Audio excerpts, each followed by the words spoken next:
Mike, welcome to the show. We appreciate you being on tonight. Thanks for the invitation, Joe. Okay, let's talk about the rat of the week. Why is BAYER Corporation the rat of the week? Internal documents show that after this company positively, absolutely knew that they had a medication that was infected with the AIDS virus, they took the product off the market in the U.S. and then they dumped it in France, Europe, Asia, and Latin America.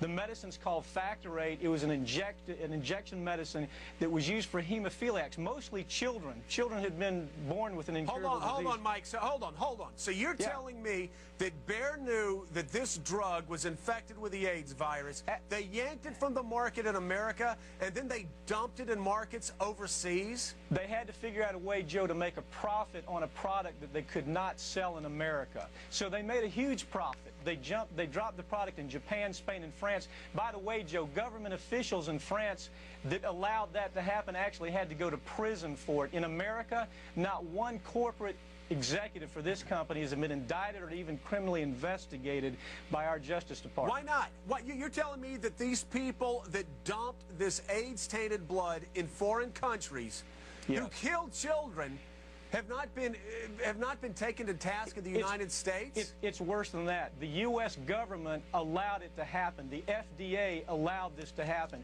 And now the government is completely looking the other way.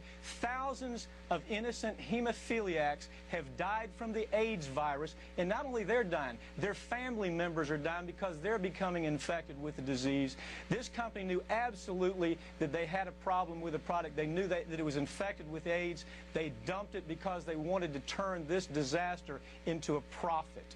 Mike, I want to read to you what BAYER told the New York Times about this scandal. They said BAYER behaved responsibly, ethically, and humanely. Decisions made nearly 2 decades ago were based on the best scientific information of the time and were consistent with the regulations in place. That sounds like a lot of legal mumbo-jumbo. Now, you say you have internal documents that show that they knew that this drug they were dumping was tainted with the AIDS drug? Or the AIDS virus? The documents show that there was no question that this company absolutely understood the risk, that they knew that it was contaminated. It wasn't a possibility. They knew it was contaminated. Americans were dying from the product before it was pulled off the market. The only reason it was pulled off the market is because lawyers found the documents and showed it to the government, and finally the government said, you can't sell it here, but then the government allowed them to dump it in Spain, France, and Japan.